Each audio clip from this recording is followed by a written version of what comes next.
Hello everyone, Enrique Becco here.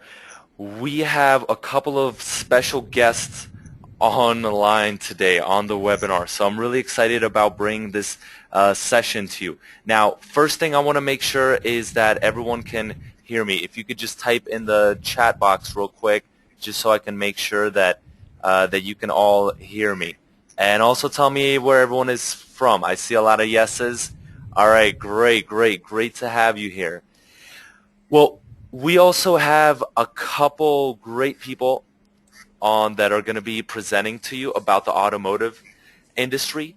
First of all, we have Brian Anderson, and we've been talking with Brian. Brian's a great guy, and I'm really happy to have him here because I'm going to go over some of the things that he's done, that he's managed to accomplish. But besides that, he's just an awesome guy, really sincere, really humble, has been really successful, but still remains humble. So I'm happy to have him here because sometimes when people get a little successful, I know they can get a little bit stuck up. So I'm happy that to have Brian. Now he's had a SEO business along with social media. A couple years back, sold it for just under $1 million, and has been also developing his online business while still running his offline business. Last 3 clients, and this is why I got really excited, were all $5,000 plus clients. They were all automotive clients, and he's going to tell you exactly how to close them and why this is an industry you need to concentrate on.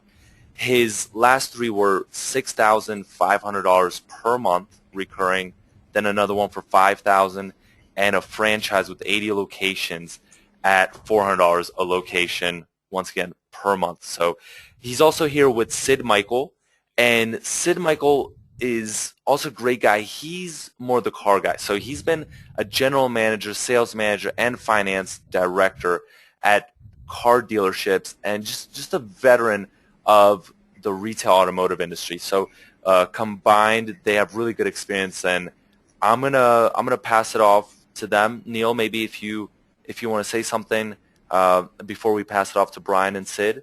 Thanks for being here, and I'm looking forward to the session. Hi guys, Neil here, and again I just want to thank everybody for turning out. This is going to be a content-packed hour or so, so just switch off your mobiles, shut down any distractions you've got, and pay attention, because both Brian and Sid, they know what they're talking about, and they've gladly given us their precious time. So guys, let's hear what you got to say. I'm really excited. Oh, that's awesome. Thank you, Neil. Thank you, Enrique. Can you hear me okay? Loud and clear here.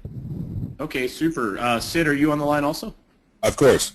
Okay, great. Okay. So, guys, I want to say thanks, obviously, on behalf of Sid and I, to you and your entire team for having us today. And we know it's a Saturday afternoon. We'll use your time wisely. If you're in the U.S., it may be Saturday evening if you're in Europe, depending on where you are. But with that being said, we're going to talk to you today about the automotive industry as an opportunity for your offline business.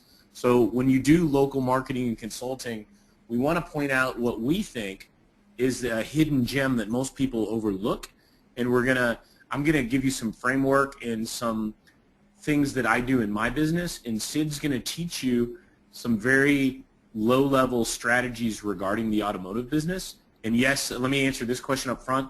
This is relevant in the U.S. and Europe, and in more than one country. We have clients around the world, so it's not just a U.S. thing. Some of the terms and stats we use may be U.S., but for those of you that may be in Western Europe or in South America, in Northern Africa, it doesn't matter. It's the same principle for these dealerships, and we would just need to get you a slightly different stats. But with that being said, I'm going to start. We're going to be very mindful of your time. I'm going to hand it over to Sid, and then he and I will finish up. And we'll do some questions and answer at the end. And ideally, yes, there will be a replay. You guys know how the GoToWebinar gods work. Sometimes everything is perfect, and other times not so good. So we intend to have a replay for everybody. So let's see. All right. First and foremost, I've been doing this a long time. I'm in my early 40s, and I have 4 kids. I'm married, and like anybody else that's married and have kids, you have bills, right? All of us. And please don't take any of this as obnoxious at the beginning. It's not meant that way. It's really going to be a framework for you. But I want to give you that caveat up front. how many on this call, and I won't be able to see your responses, so I'll let Enrique and Neil, those guys will be able to see them. I'm sure you guys can relate. How many of you have had arguments with your significant other, your spouse, whomever it may be, regarding maybe you're not making enough money in your business or in your real job, whatever it may be, depending on the state of your business? I bet we've all been there. I know I was there in a big, big way. So I'll let that stir up some feedback. All the yeses are coming in thick and fast, Brian. Yeah, guys. Herman saying this morning. This morning, Herman. Yeah, every day. Unbelievable. I did too today. Hello. So same thing.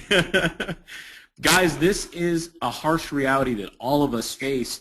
Whether you have lots of clients or a little bit of clients, it doesn't matter.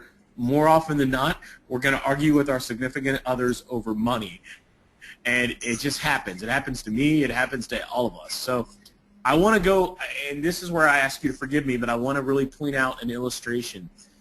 There is a very subtle difference in running your local business between simply making ends meet, having a modest home, a nice car, you know, that it works, obviously, a late model car, and probably lots of bills, some of which you pay at the very last day they're due, or I've been there. I would used to skip one every now and then and pay them the next month and whenever I could afford it. We've all been there. But there's a very subtle difference between simply making ends meet and taking it to the next level. Now, by no means do I live in a house like that. I don't have a sailboat. I do have a nice car, but let me caveat it. But the difference between simply getting by and quote-unquote living large, the good life, is not as hard as you may think. It's not as easy as pushing a button and buying a product that's going to get you there. It takes a lot of hard work. But what I want to show you is that I have a feeling most of you already work hard, but perhaps you're not working as smart as you could. And that's what we're going to point out and maybe help some of you today on the call. So let's see.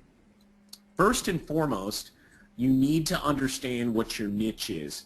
Now, if I know some of you, you may be very heavily into mobile if you're, active with Neil and Enrique and the team, and that is okay. I am too. I'm a big fan. But you have to determine your niche.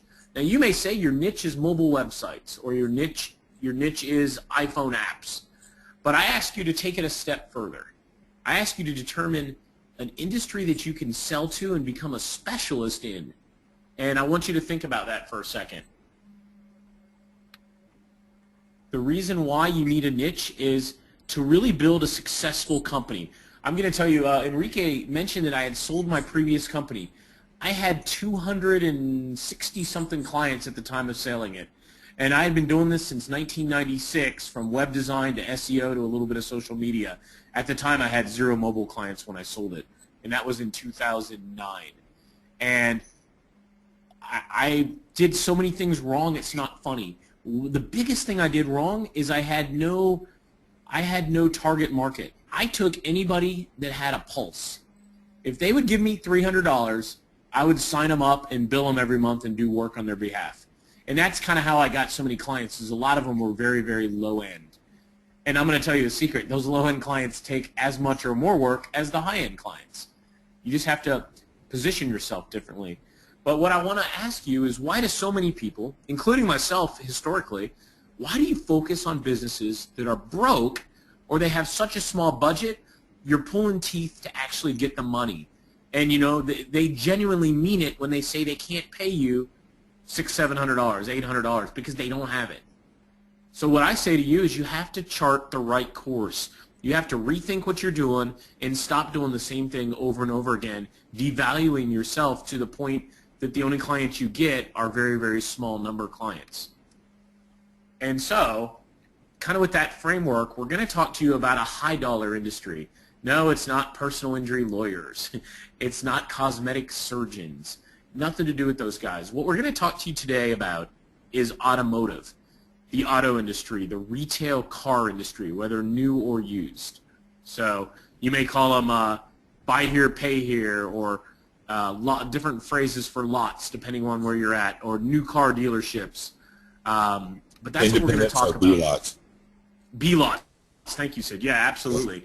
So whether you're a new car, you're talking to a new car dealership like the brands we see here, there you go, to a B lot, used car lot, where it's a, hey, they'll finance you here, and they make a large margin on late model used cars, the stereotypical used car salesman, right?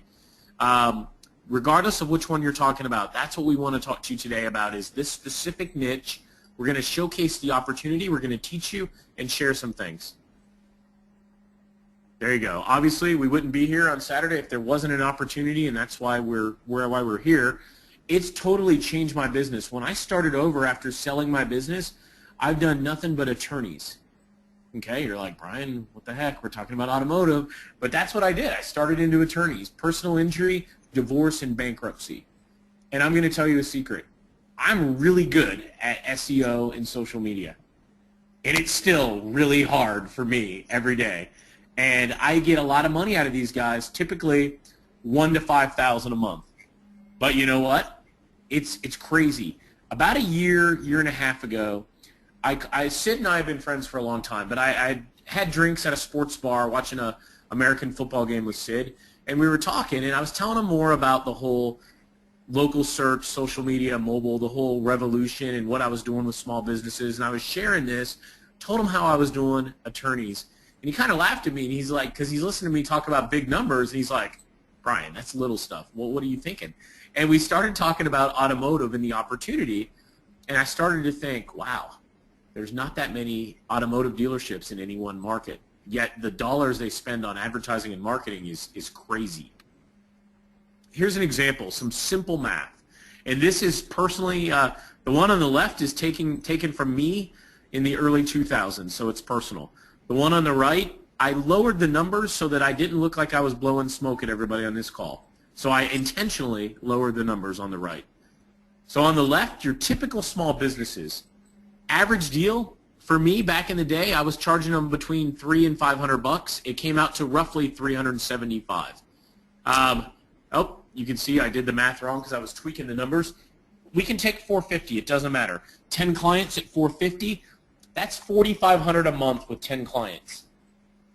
Maybe you have about $900 of expenses on a recurring basis, so you're netting $3,600.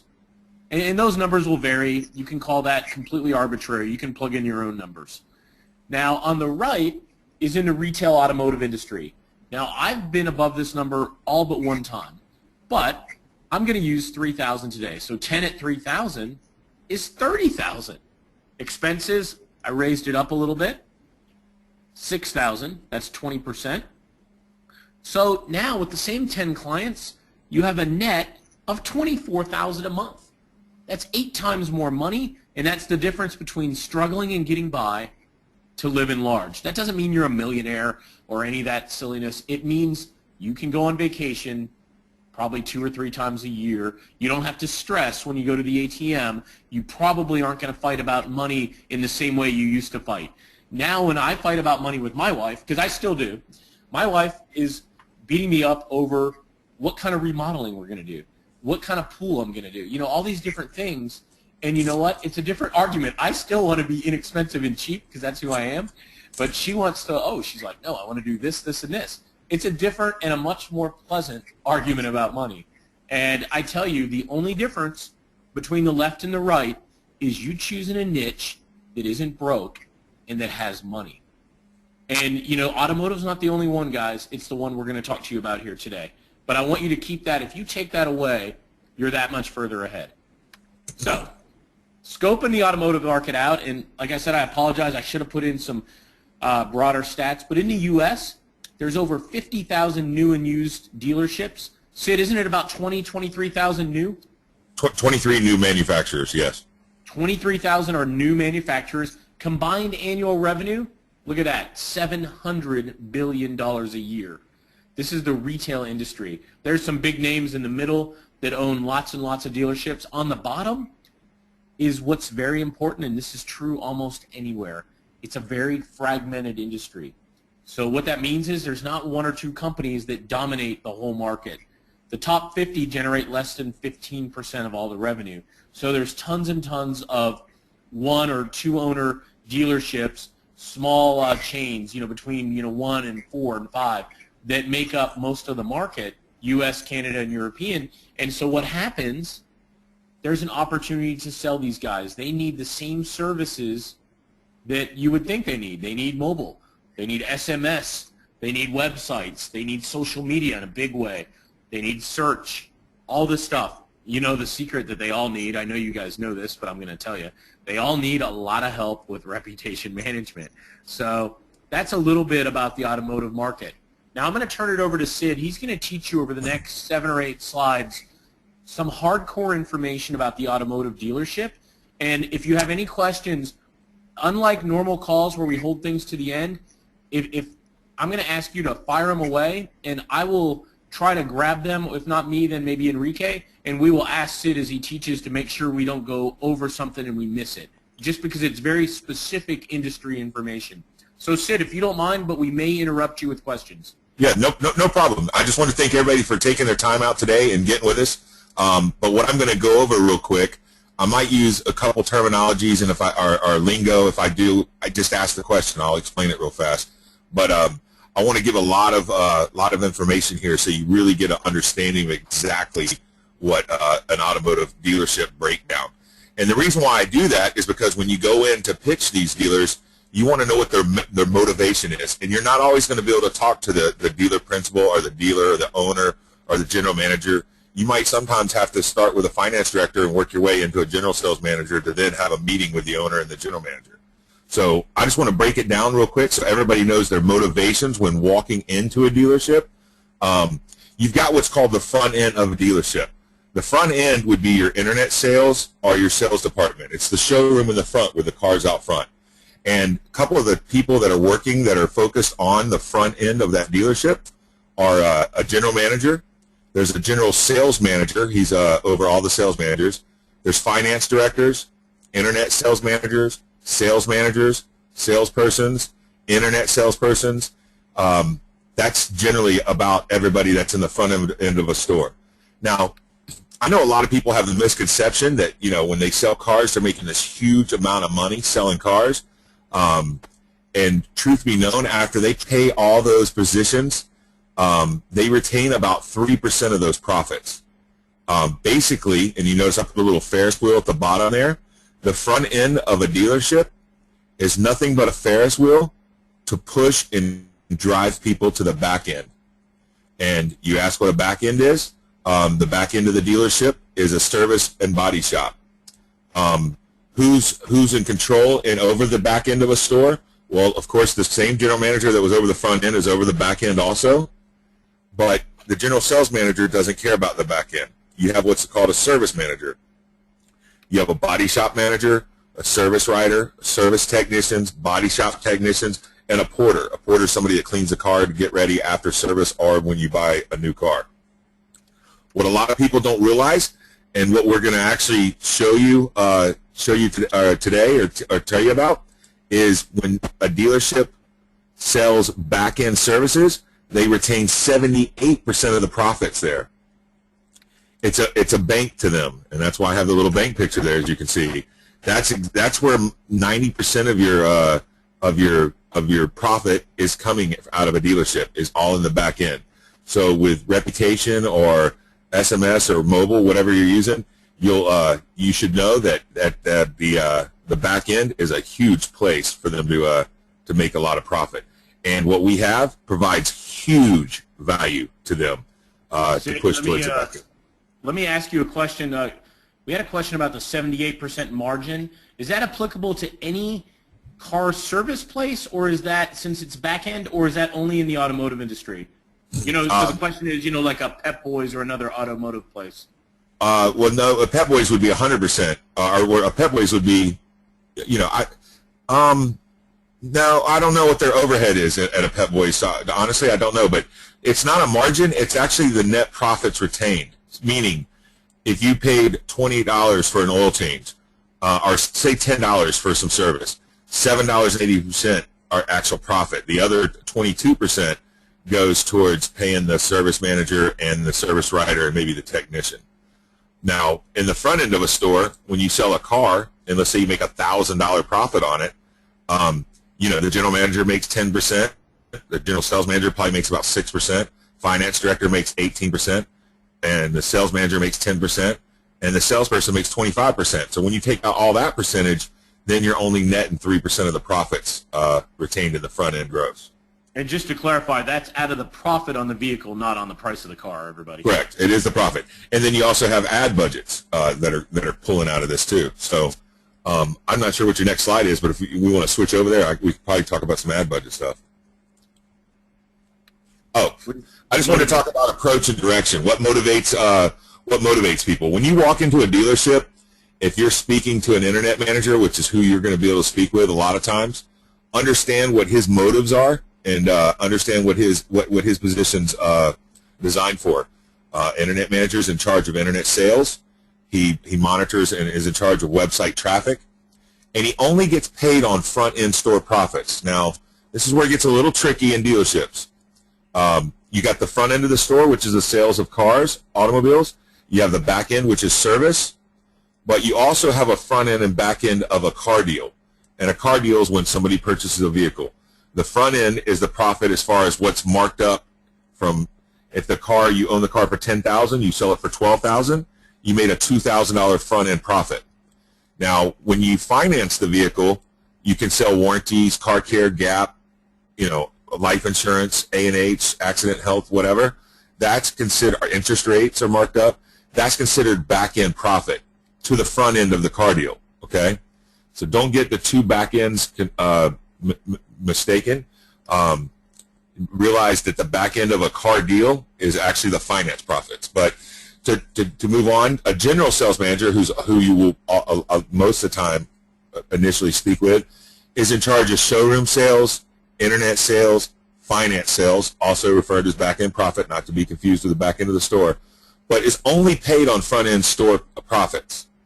So when speaking with a general sales manager, you might mention lightly about how you can help the back end of the service department, but that's not really his motivation. And if it's not part of his pay plan, he's not going to be too apt to really want to spend a lot of time talking about it.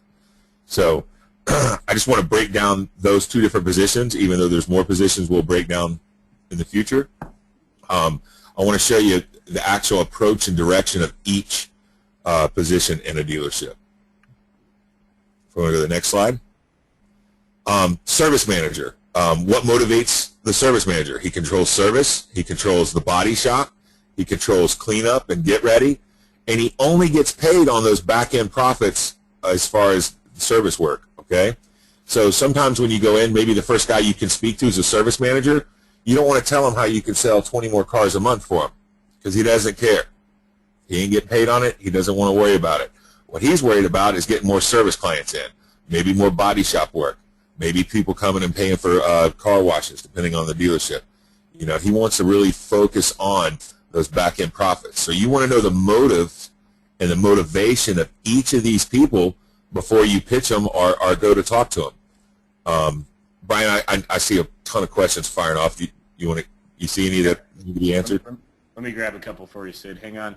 So BJ asks, so there's two possible sales for a big dealership, Sid, front end and back end. Is that correct? Yes. Correct. Let's see. I'm going to look and see if there's another one. Okay, so let's see, somebody else asked about body shops. Would this apply to body shops? I think the answer is yes. The margins are just different, and the dollar amounts are going to be a little different. Yeah, a little bit different. Okay, and then, you know what? Let's hold some of the other ones, Sid. We'll just keep going. Okay, right now. No problem. Okay, next slide.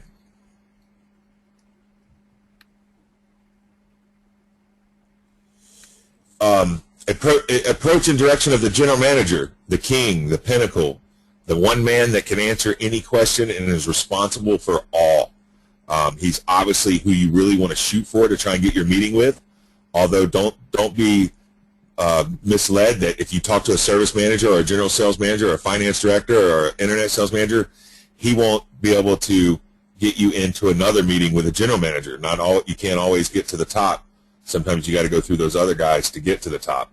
And sometimes it takes two pitches. But to let you know, a general manager, he's in charge of front end. He's over the general sales manager, the finance director, the sales manager, the internet sales manager, internet sales, website traffic, showroom sales, finance sales, the other back end, don't forget. He's in charge of the whole entire back end. Service manager controls the service, body shop, cleanup, get ready. He's in charge of everything. He is the top of the pole when it comes to that dealership. He's in charge of all of accounts payable, tag and title clerks, everything. He's in charge of everybody. So he is a decision maker for sure. But please, once again, you don't always get the general manager, so understand that you would have to deal with the service manager or the internet sales manager or the general sales manager. So I wanted to show you their motives so you know how to kind of tailor your pitch to them to ultimately get to that general manager and walk out with a fat check. Okay, next. Whoops, excuse me. Direction of the pitch. Sorry, here you go, Sid. Direction of the pitch, basically what I just went over. Remember, Car Business 101, we're taught this from day one working in these dealerships. If you're not getting paid on it, don't waste time on it. So once again, like I just said, you want to make sure the direction of your pitch is directed towards who you're going to pitch with. So be aware of who you're about to have your meeting with or who you're going to talk to, and you'll understand exactly what they want to hear and exactly how what influences them, and you'll know exactly what their key points are, so you can really push their hot buttons and get them excited. And that's stuff that me and Brian go over. But next slide, please.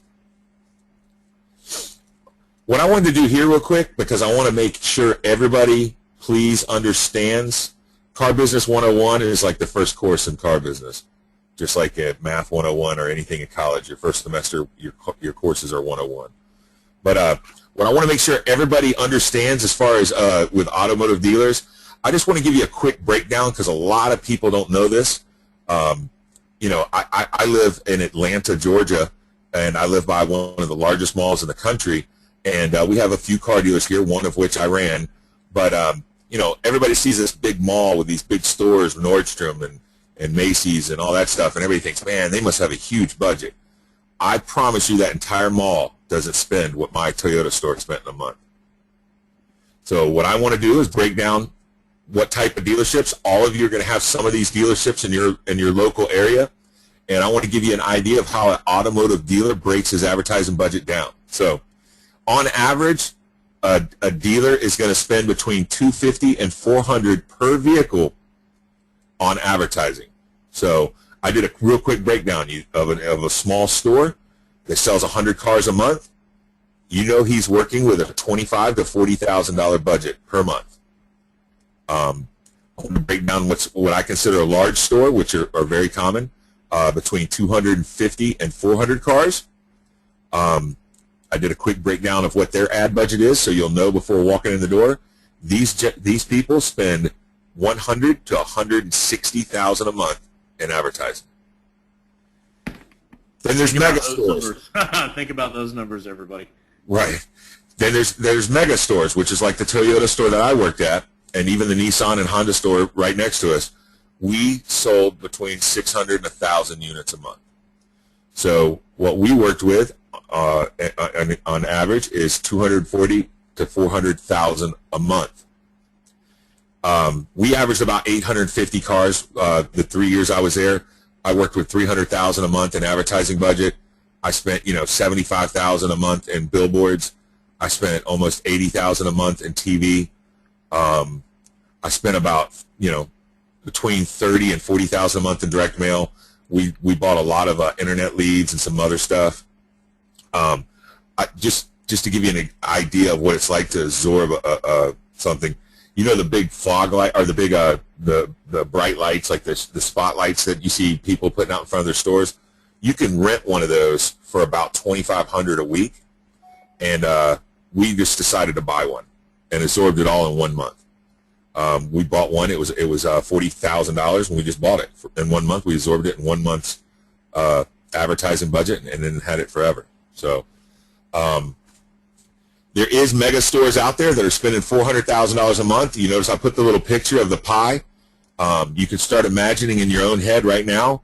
I don't know how big of a piece you want of that, but that's what they're working with. So when you hit them between the eyes at $10,000 or $12,000 a month, or even $5,500 or $6,500 a month, understand $6,500 isn't a lot of money to a guy that has $400,000 to spend that month. Okay, So next slide, Brian. What is your local marketing worth? I want people to understand exactly what you're worth. Now, I'm not going to go too much into exactly what you sell. I assume you're selling digital products, maybe direct mail. I want you to understand exactly what your product is worth and what you can do for one of these dealerships. To give you an idea real quick, an average front-end gross profit, which is called a PVR, per vehicle retail, national average is $1,700 per car. The average back-end wrench, when we call a wrench or a turn, means every person that walks into service, how much money are they spending on average each time, meaning whether they came in for an $800 transmission or head gasket or whatnot, or a $19 oil change. On average, their average customer, national average, is about $400 per turn, per wrench. So I want to give an example real quick of one of these large stores that's selling 400 units a month. If you add up 400 times 1,700, 800 times 400, that's $1 million a month that they're generating in gross revenue. So understand when we talk about this type of product, SEO or rep management or social or even text or mobile, understand if you can move their number even 5%, that's a $50,000 increase. A 5% increase isn't hard for us to do. But when you do it, it's huge money to these car dealers. There's a lot of money going in and out, moving these cars and selling these each month. So know that a lot of those stores, sometimes 5 and 6 in a row, are all generating $1 million per month. So how would you like to get yourself into some of that? Next slide, Brian. Oh, hang on, Sid. Let's see. All right. Looks like I'm going to do a few of these, and then Sid and I will come back and finish the end. This is about services to pitch, and Sid talked about what do you offer to get a piece of that pie. This is what I offer: social, search, rep management, and some combination of mobile. And what happens with that? It leads to a purchase of a new vehicle, and it's a circle. Let's see. We're going to give you some examples. This is one, and I'll be honest with this. I was quite embarrassed on this, but this is one I did with Sid, the very first deal we did together. I wanted to quote $1,500 a month. I was adamant with Sid that we were going to quote $1,500 a month based upon factors that I looked at, non-competitive terms. They were already fairly dominant. Blah, blah, blah. It was in a town of, I guess, roughly 30,000, right, Sid? And 2 dealerships. I'm thinking, all right, home run. Let's get a good reference client, $1,500 a month. We'll get him to make us some videos and talk us up to all his friends, blah, blah, blah. So before I can shut Sid up, Sid quotes $10,000.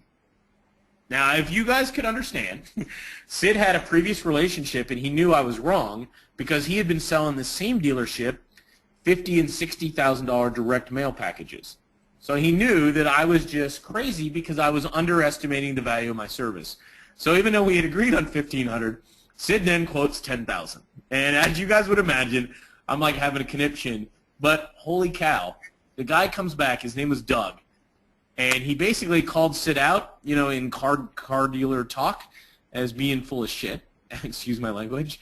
And he said he's not going to pay any more than $5,000.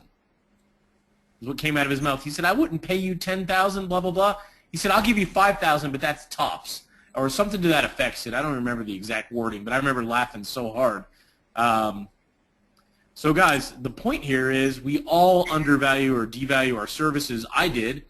And Sid very quickly showed me I was crazy and that I was leaving so much money on the table it was game-changing money. And this isn't just some headline in a WSO. This is a sales deal that Sid and I did together with a small dealership. How big is this dealership, Sid, in West Virginia? They average between 150 and 180 cars in each location. Relatively then small to mid-size, would you say? More small? Yeah, small to mid-size. Okay. But the largest Chrysler store in West Virginia. Okay, so there you go. So in the market they were large, but in the grand scheme of retail car shops, they were relatively small. So instead of 1,500, we got 5,000 a month. Very, very interesting. Now, I'm going to tell you this. They were already ranked #1 for 2 of their 3 keyword phrases that they wanted to rank for. They were already #1. Okay? Next. This is a little more elaborate. I'm going to show you, these are the exact slides I used roughly 60 days ago in South Florida at a Toyota dealership. I have a really cool video. Enrique or Neil, do you know if my video is going to play through GoToWebinar? I have a feeling that the sound won't work, will it? Or will it look black when I play a video? We'll find out. I'm not actually sure, Brian. E? I'm not sure either. We'll find You can out, try you it. guys. If it Yeah, doesn't work, let's just try it and see, because this video is awesome. we'll table it. This is exactly what I did. These are my exact slides. This is about us. I had a little about us. That's the name of my company. This is some stats, etc. That's a book that I had written, and you see Sid's name on it as well. Sid brought the meat of the book in terms of the automotive, and that's my partner Peter on the right. That's me on the left. It's one of the only days I think I've wore a tie in recent years. But anyway, all easy enough. We can talk about that at another time. So I talk about why customers buy. I actually took this either from Sid or from somebody in the car business. Talk about buying motivation. Notice the takeaway on this, on why customers buy. Where do you see price, everybody? It's not #1. Price is #3. Customers are more motivated by a lot of factors than they are about the price. Relationship in the automotive industry is a big part of getting the sale. And that's something also to remember when pitching your own business, to your own services to somebody. So many people are so quick to cut their price, and then they get stuck in these $400 contracts with somebody, and they're hating themselves because this guy owns them for $400. Yeah. Remember that price is not what people buy. It's the third motivation. It sometimes is the motivation. Yes, it does close some deals, but the relationship between you and your prospect is coming across professional, skilled, trained, and educated is the reason why they buy. Go ahead, Brian. I'm sorry. No, it's perfect. Thank you, Sid. All right, here's my video, guys. I don't know if it's going to work or not. Oh, man. I don't think it is. I don't even see the choice. Hang on a second. I'm going to have to skip this. I'm going to give all you guys this video, and I promise you, this video, the takeaway of this video is going to blow your mind. Let me grab the link right now. Hang on. Real quick, while you're doing that, I'll kind of explain what the video is. The video goes in and shows where a girl's on Facebook, and she's like, I don't know if I want to look at a Sentra or a Corolla. And her friends are like, oh, I love the Corolla. You should go see the Corolla. So it shows her go online and look up a Corolla online and go to dealers' websites. And then as she's going through dealer websites, she sees the reviews. And so she goes, I don't want to buy from somebody that has a dirty review. So she asks on Facebook again, hey, has anybody bought from this dealer? I see bad reviews. They're like, no, stay away from them. You should buy from B dealer. And so she goes back and looks at B dealer and finds the exact Corolla that she likes. And she gets really excited and goes in and she buys it. And not only does she buy it, she gets all this attention at the dealership, and then she goes back onto Facebook. She's like, oh my gosh, I'm so excited. We're going out Friday night. Anybody want to ride my new Corolla? I love my new Corolla. And then it shows her leave a positive review, another positive review for the dealership, and brag about how great her car buying experience was. You know what, Sid? I found it. Tell me, Enrique or Neil, somebody who's got voice, tell me if you guys are able to see this right now. Okay. Yeah, we got it. Yep. It's working. Yeah, out. we can see it, Brian. Great. It's less about the audio. It's more about watching it. I'm going to ask you to spend 90 seconds, guys.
right. Sorry, I had to get my screen back, guys.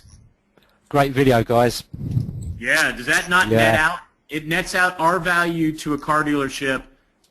Piece of cake. I'm going to share that with everybody in the chat window. I found the URL and I'll put it out there. It was done by Toyota. So when I found that and I knew I was presenting to Toyota, I would use that video from Toyota to sell to a Toyota dealership. Excellent. I love it. I didn't make it.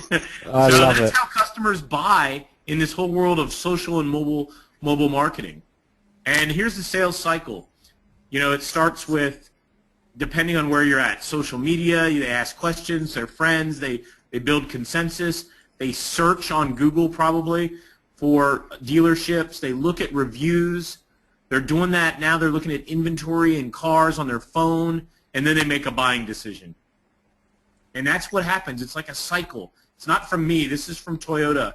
And it's amazing. And I will tell you, let's see, remember, this is the presentation I'm doing with the dealership in South Florida. So then I took some stats and I gave them, I said, look, you have a good activity level on Twitter. Here's your followers, here's your Facebook likes, here's what we can do for you there. I pointed out some weaknesses. I just, in a very friendly way, I pointed out some things. I showed them how to capitalize on social media. I grabbed this, it looks like 4 days before the meeting, right out of Twitter. Here's somebody at one of their competitors was called Lehman Toyota, and just to show them that people buying cars are on social media, I said 4 days ago this person was at one of your competitors. So here's what I did. Let's see, the next slide. The next one is I hit them back. Hope you find a car of your dreams. If not, we'd love to help you. Call me, bump, there you go. Direct interaction with their possible prospects and clients on Twitter. The guy I was talking to was like, he said holy something, all right. And let's see. I'm going to show you this here. It has to build out for me. This is once again on Twitter. This is just different people. The day of my meeting, now I grabbed this to show it how accurate and relevant it is. You can see the times. I'm a last-minute kind of guy, so between 9 minutes and 4 hours before the meeting, I grabbed these screenshots. Pretty amazing, right? These are all in their local market talking about cars, time for a new car, I want a new car, ASAP, I want a new car. I then showed the dealer where they rank in their market for Toyota and the city name. And these different keywords they wanted to rank, they were on page 2 for Toyota and their city name. And then they had some other stuff that was much further down, page 3 and 4. This was like a Bright Local report I think I had. And I then showed some competitors that were on page 1. In the local maps, I highlighted a company called Lipton Toyota and another company, once again, called Maruni Toyota. I highlighted these because they are not here. They weren't on page 1. And I showed them number 1, 2, and 3, and then I showed them the maps. And then I made them feel really bad. And I did it as nice as I could. So that's the search aspect of that whole circle we talked about. We talked about reviews. I showed them they had 51 reviews on Google on that 30-point scale. Their rating was a 21. They had a bunch on DealerRater, but I personally don't have a lot of faith in DealerRater. I showed them how their Yelp review was a disaster. They just had a few angry people there. And I highlighted that specifically. I then talk about mobile. Like I said, I'm big into mobile. I showed them some stuff on mobile. This one was a great stat. Mobile auto search is 463% bigger year over year. Right now it's increased 463%. But the interesting thing is it's 15 times greater than desktop auto search. Take that. 15 times bigger than search on your laptop or your desktop. And that's a stat from this year from JumpTap and ComScore. So let's see. Here's what happened. Now, I went into the meeting fully intending to not sell them anything. I, like the kind of guy I am, I said I'm going to learn and listen, and then I'm going to make a proposal and follow up and get the deal. Not quite. I'm going to tell you what happened. This is real. Sid actually, a large reason that I was able to do a lot of this is Sid and some of the automotive kind of training that I've been doing with him. So I I had no proposal. I didn't go in there already knowing what I was going to charge them. I kind of had a number in my head. So here's what happened. The dealer was not there. Not the owner of the dealership chain. It was a 9-location chain. The ownership of the chain wasn't there. I was with the GM, the internet sales director, and then there was another guy in the room that I thought was like a senior sales guy. He was, you know, your typical older sales guy. He didn't say much. He just dovetailed behind the GM. So I assumed he was either service or GM, and the GM was pushing me to get the show on the road. He was in a hurry. And I went through basically the slides you saw. There was a little bit more than that, but not much.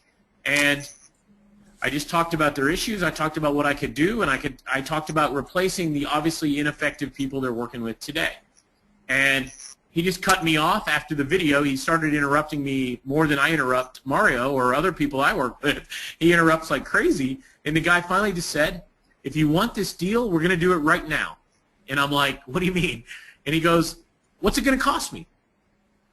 And, you know, Sid, I'm stumbling, right? I'm like, well, I'm not prepared to quote you. I want to do a little bit of homework and make sure I put the right price together. I gave him some line like that, right? Silly me, I'm in the room with the ultimate one-call closer, right? A car person, an automotive GM. And he was sold. He really didn't want to waste his time going back and forth on emails. And he was like, let's just get this done. And my partner Peter and I are going back and forth. We're looking like morons, to be quite honest. And finally, I just stepped up and I started making up big numbers. And I got the numbers for all of the things you see there to be about $10,500 a month. And the guy goes, you guys are killing me. Do you want this deal or are you just going to waste my time? And he goes, what's your profit? And I just started laughing. I said, what's your holdback on the car? And he started laughing, and I started dropping some car phrases that I had learned from Sid. And he said, look, I'd love to do this. I need a number right now to see if it's worth cutting our other guys. I said $6,500 a month, non-negotiable. That's it. He said, bullshit. And then I started laughing some more. He said, I'll give you $4,000. And I said, all right, we'll take your $4,000, but when we deliver page 1, because I really made him feel bad about not being on page 1, when we deliver results, you bump me up to the $6,500 we deserve once we deliver page 1. Now, mind you guys, I'm going to deliver page 1 for 3 phrases that have to do with city name and a word that are used about 1,000 times on their website. Not that hard, right? So that's what I did. We sold him during the call, or during the face-to-face meeting. We got basically $6,500 a month with the caveat you see. Pretty cool. Now, you can compare that to previously. I'd go in and sell somebody for $500 to $800, and I'd feel like I'm pulling teeth. Then I'd go back and forth with them for a week or two, and I'd probably close the deal a decent amount of the time. And they were making the biggest investment of their life with me. You know, they were really going out on a limb. This guy, like this dealership does over 500 new cars a month. So it's a monster dealership. I knew they had plenty of money in this. No matter what number I came up with, it'd be a drop in the bucket. And I knew that no matter what number I came up with, I was leaving money on the table. And I still consider myself, that I made a mistake here. But I got under pressure and I wasn't ready. Next time I'll be ready the next time this happens. So, epic win? Absolutely. $6,500 a month. So, I'm pretty happy. It's one of my better deals. And, that's what it's all about. That's why all of us are in this business. And I will tell you, we'll take some questions in a minute. I want to share with you exactly what we do. We want to give you a chance, if you're interested in this, to kind of join us on our whole automotive strategy program and share it with you.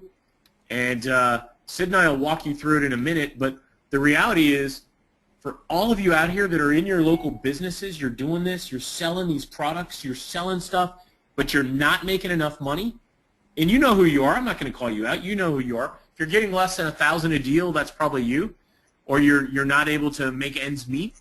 Maybe you just need to change your perspective, change your direction, and consider a different industry. You don't have to do automotive. I found it to be quite a rush. It's that whole adrenaline rush, and the money's pretty good too.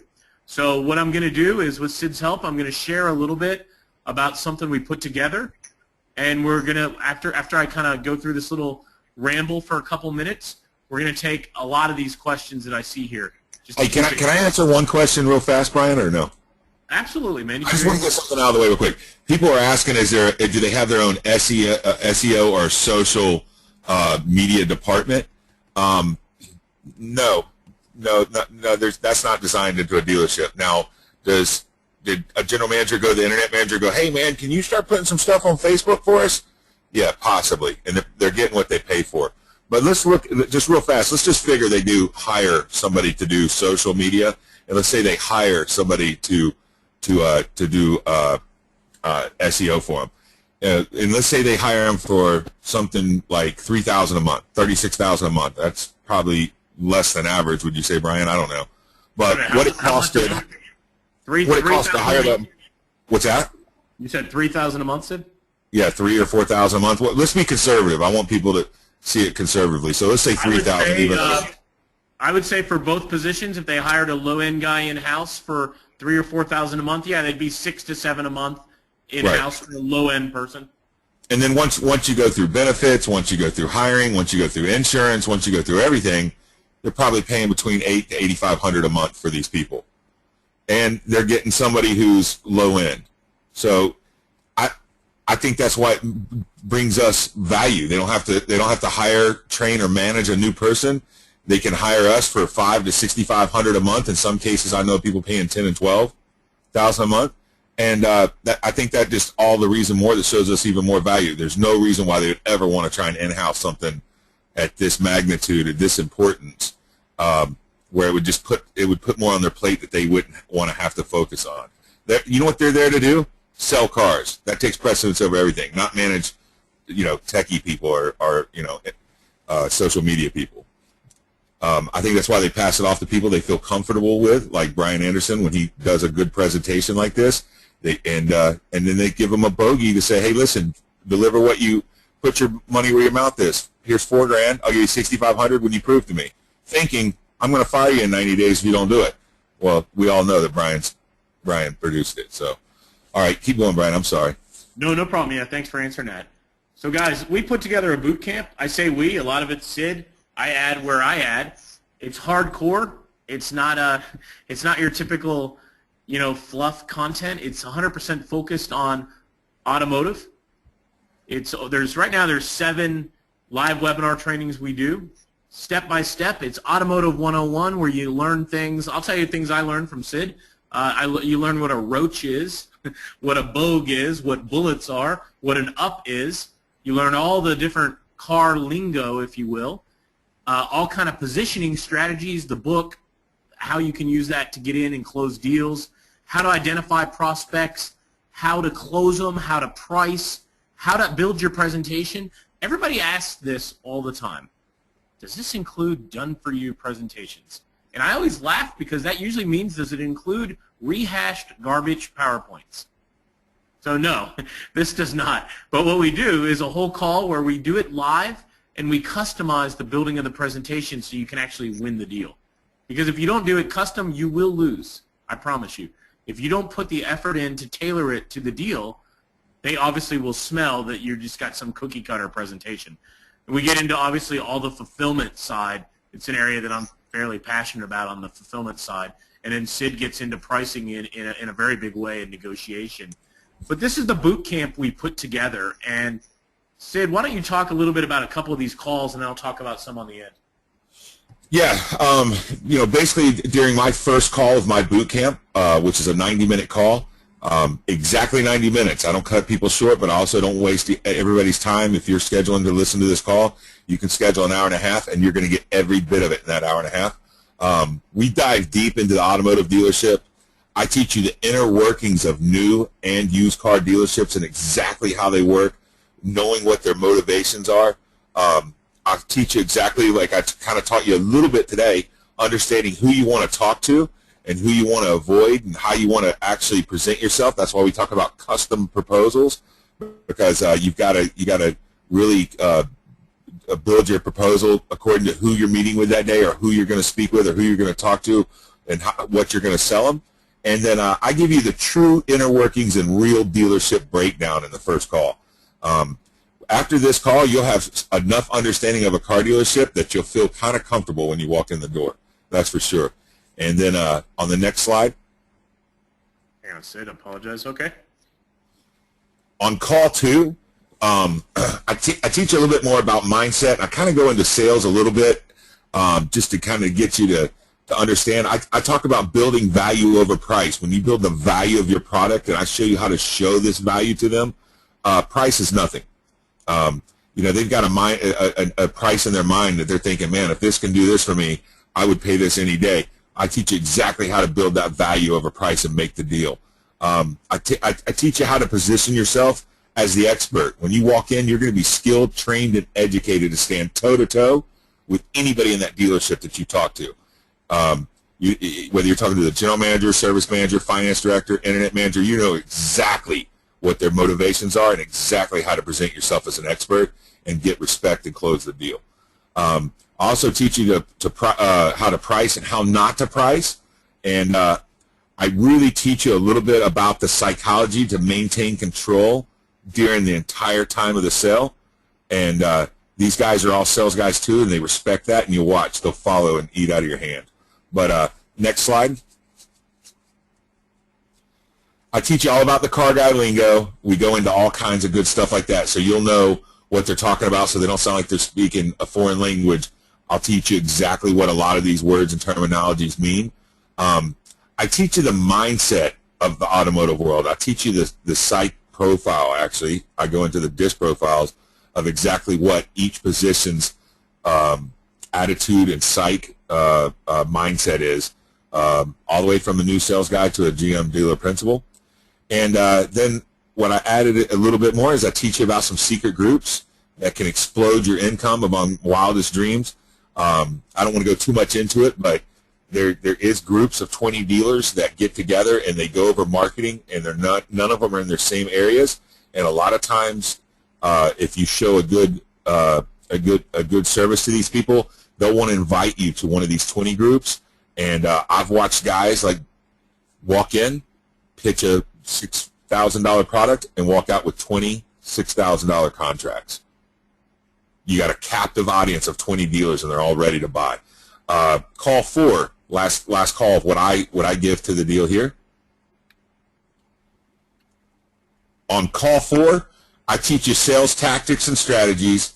I also talk to you about how to get to the decision maker. I teach you how to get around the gatekeeper and stuff, how to really get in there and maximize your time versus your effort. I teach you exactly what they're going to be looking for out of you and how they're going to evaluate you. And then I also teach you how to maximize your profit. I teach you the whole mindset of why I asked for $10,000 and why he was so easily agreed to $5,000. He thought he got a deal because I had $10,000 in his mind. He was relieved to know that we were going to do it for only $5,000. And me and Brian were relieved that he paid us $5,000. Okay? That was an understatement. All right, let's see, guys. So beyond that, I'm going to show you some things that everybody talks about, but they never actually show you. I mean, if you've ever been left hanging after you buy a product because they dangle all this fancy, cool, like neat strategies, but then they don't really show you how to do it. So on the social media side, I'm going to show you live using Twitter and Facebook exactly what to do. Matter of fact, I won't even do it. I'll have one of my team that does it for our operation come on the call and teach you. But we're going to use Sprout Social. You could use Hootsuite. We're going to show you exactly what to do, how to do it, what tools you need, and then even better, I will show you who and where to outsource your social media to so it actually works and you get tons of posts and likes and things like that. And it's not offshore. It's not in India or the Philippines. It's in the place I use is in the United States, in the Southeast, and it's very, very inexpensive. But I'm going to teach you all about social media in the dealership because this is a large part of what they want. And you're probably thinking, holy cow, I don't know how to do that. But I'm going to show you how to do it, how to report on it, and why it's so cool. So then, that whole PowerPoint issue that comes up all the time, I actually get sick of it because even a lot of our own students ask for this. The best PowerPoint is not the one that all 6,000 of us share and use all the time. That is not a good PowerPoint. The best presentation is one that's customized for your audience, not a sample presentation. But if you're talking to the internet director, You're going to know what he or she thinks and how they get paid and what their motivations are. You're going to build it to fit that person. You're talking to the GM, more than likely that's your goal. We're going to build it to go after him because we know that he makes typically $10,000 a month, and then he gets 10% of the net on the store. Is that right, Sid? 10 on the net? That's an average general manager pay plan, yes. On an average position. So we're going to tailor it in a way that appeals to his bottom line. And we're going to do it live. We'll build the presentation live based upon some samples that we come up with. So I think that is much more useful. And you can have some old presentations, but I strongly advise you not to use them and to build it custom each time. Then we've got another call, and we've done this a couple times with our existing students, but we're going to do it again and do a really good job recording it. That's an inside joke, but we're really going to do a good job on it. And it's all about getting past the gatekeeper. Sid, do you mind talking about that? Yeah, I basically go in the psychology of dealing with a gatekeeper. Gatekeeper could be a receptionist or an assistant to the general manager or anybody that's going to slow you down and try and decide whether or not you need to speak with that decision maker. And I just teach you some pretty cool things to add into, not pitches, not scripts, because I don't like the fakeness of a script. I just tell you some key things to remember or to say when you're walking in that'll get you past the gatekeeper every time. You'll get a pitch. You'll get a pitch every time. Also, a lot of times with $4 a gallon gas, you're not able to walk into every single dealership. So I teach you how to call and get past the receptionist and get to that decision maker also. So it's short and effective. It's good training. It's something that I learned over years and years and years that you're going to get in 60 minutes. I customized it for automotive, but it really works in any industry. And you can do it on the phone or in person, and we give live examples. We do a lot of role playing, and I like to get people involved. You'll see which we haven't talked about yet, but you'll see in my Facebook group. I have probably one of the most active Facebook groups, proactive Facebook groups that I know of. I mean, we've got phenomenal members. Everybody helps everybody. People start making up stuff on their own and doing stuff. It's a great group. It's very entertaining, and it's a lot of information. Well, Sid, it's so funny you say that because here's the Facebook group. So there's 125 people or so in there. It's extremely active. I actually pulled this today. And what we do is you see a section at the top where it says files. We work with different people in here to build custom things that fit their deals to help them close deals. And in the spirit of helping each other, I'm going to show you the different things that we've created together that is now part of the course. It's on the next slide. But the value out of this, Sid, will you highlight briefly, and I should have put a slide in about her. I won't name her last name, but her first name is Tammy. Maybe a couple of the deals she's closed recently. Tammy did sold SMS, $1,000 setup. She sold $795 or $750 reoccurring. But she also right now is working on a 9 rooftop dealership that she's already gotten up to the corporate level over the GM. So she's strong, man. She's fearless, and she's real proactive in our group also. I love to see when she answers because she always answers really well. But yeah. Tammy's making money doing business. We've got other people that are doing business too, though. Yeah, there's tons of them. Her story, she's closed like 5 deals, you guys, in a month, so it's crazy. So I talked about, or actually Sid brought up, the stuff from the group. Here are different things these are all included in the course now. All these PowerPoints, NADA, which is Sid can tell you, I can't remember, National Association of something, and dealers, and all these presentations with more stats than you know what to do with. ROI calculators. I built a simple one, and this guy at the top left in the yellow shirt, Coco, this guy built this monster rock star ROI calculator. He shared it out right there. We have a, 30 or 40 page car term document that teaches you the lingo. It's really a Bible. It was done by one of Sid's team on one of his direct mail sales guys, a gentleman named Nick. And let's see, financial profiles, menu pricing is Sid's, and then this gentleman, Jay, in New Jersey, redid it and made it even better. But the whole idea is that the group is so active, it's not very static. This is the group of people that are making it happen and doing things. And I got to tell you, there's a few of them that are pushing me hard because I'm I'm learning from them. They're on more sales calls than I'm on. It's ridiculous how hardcore this group is. And Sid was, I'm probably in 25, 30 Facebook groups around different products and strategies and mobile and social and search. This is easily the most active, best group I've ever seen. So, for sure.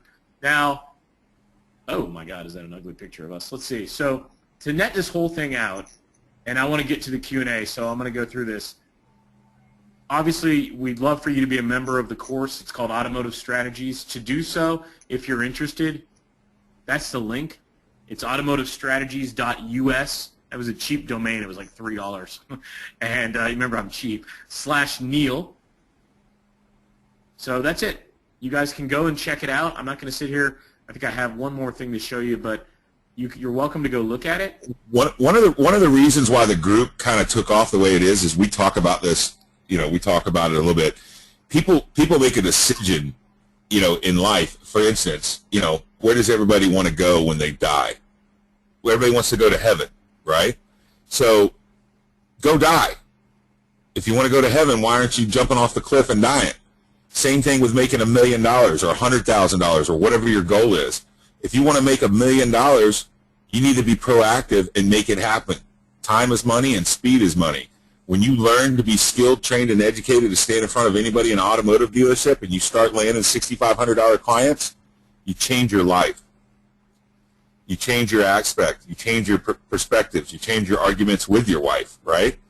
So that's kind of the thought process behind a lot of these people, and that's why they're so gung-ho in that group, because they're seeing now that they're getting paid what they're worth, and they see what their worth is, because they're dealing with people that are dealing with bigger money projects and not selling, insoles. But anyways. All right, Sid, I'm going to ask you to talk about a little bonus that we put together for the call, the little mini 20 group. I'm going to make that live right now. You should be able to see it. Why don't you talk about this, if you don't mind, please? 25 action takers. This is what I like to do for people, because I like to get people excited and pumped up, and I like to know people on a first name basis and whatnot. The first 25 people that take action on this and want to really make a difference in their business and for themselves personally, I do a live call interactive where we'll go on a call. We'll actually open you up in case you have some specific questions that you want to get answered verbally and not through the Facebook group. You want to say, Sid, what would you do in this situation? And I'll give you exactly what it is. So we do a bonus call for the first 25 people. The reason why I keep it small is I want it to be very interactive. If you have a question, I want it to get answered.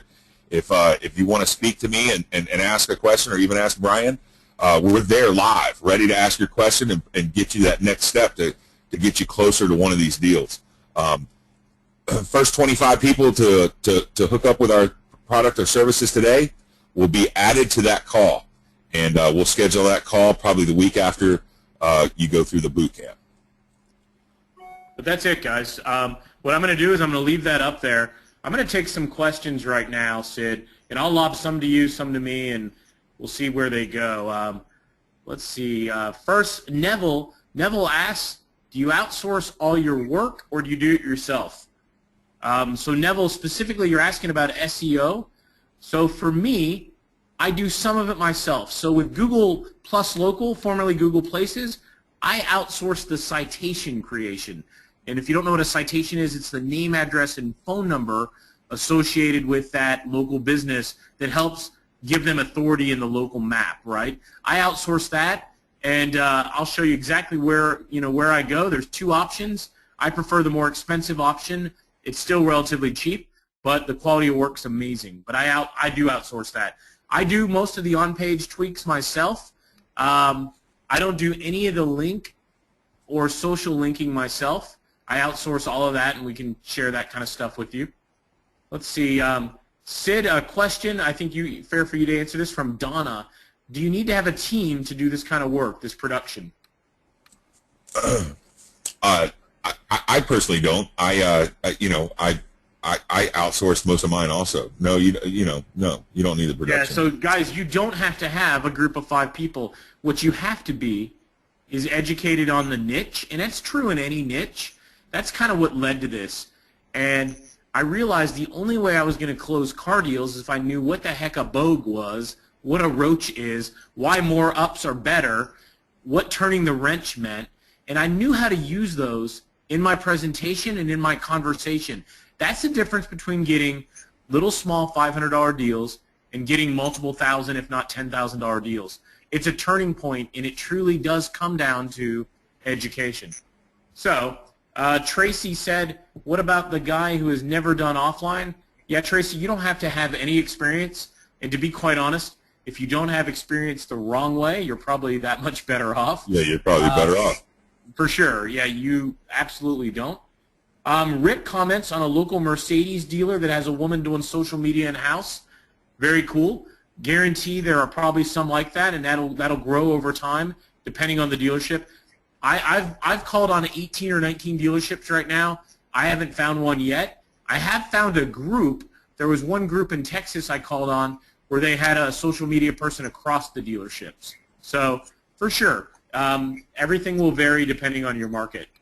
So here's somebody, Tracy asked, for someone wanting to do this with a mobile aspect but has no training or experience in delivering or doing quote-unquote offline, is this for them? So Tracy, I would say absolutely, and the reason why is I'm heavily involved in mobile, hence that's how I met Enrique. That's not how I originally met Neil, but it is how I met Enrique, and I will tell you that mobile plays a major role. Sid, will you talk about mobile only in the service department? Maybe SMS, for example, with the service department. Yeah, and I go through this a little bit on the course, but we talk about, basically service retention. When you want to retain your service customers into the service department, it's once again, it's 78% of their of service dollars are net. So any successful dealerships really focusing on getting that service retention, and SMS is a no-brainer. It's probably one of the hottest products out there. I mean, fact to be known, 6% of emails, marketing emails, get open. 97% of marketing texts get open. So what would you rather be spending your money and time on sending to your customers, marketing emails or marketing texts? So it's funny, though, a lot of car dealers are just now starting to collect email addresses like that's the cutting edge, and it's not. So save them time and money and show them a good return, and do them a favor. Sorry, Sid, the delay. Yeah. I had a great comment from Richard and from Kenneth. They said it was a steal, and Kenneth, I appreciate that. Sid wants to shoot me because he wanted to charge $500 to $1,000, and I'm, guys, I want to help as many people as we can. Obviously, we want to have a very vibrant group because you know what? I used the ROI tool that one of the group made, and it helped me close the deal. It works both ways. But Richard said, guys, I thought this was going to be $2,000, which would have been out of my range, but at the price it is, at $197, I really can afford it. I promise you, I'll give you a stat. I think we have 175 members right now. A typical information product has a refund rate around 3%. We've had one refund ever, and the person actually bought back. It was a serious money issue. We gave them the money back, and then they bought back a week later, but we've had one refund. There's, everybody says over-delivering. I don't know if we do or we don't, but the value's here in a big way. It's value-based, and I think you're going to go crazy. Yeah, Richard, I'll find the link during Q&A and post the link to that Toyota video, you guys. Closing ratio guy after live presentations, it's hard. It's going to vary. I close about 30 or 40% of the people I present to. But mind you, the only time I'm presenting to them is they're already ready to buy. So very honest. Yeah, thank you, Kenneth, for purchasing. Here's Linda. Let's see. Linda said in the large mega dealerships in Chicago, she said a lot of them have social and SEO staff. Linda, I actually just called on a mega dealership on the northern side of Chicago with Sid. No staff in-house. I'm sure some do. I will not tell anybody that some don't. That's not true. But there's 23,000. There's probably less than 1% that have that kind of staff. They do have in-house internet managers. Now, Sid, what's the internet manager or director do at a car dealership? Internet manager is in charge of, internet sales traffic, website traffic, internet leads.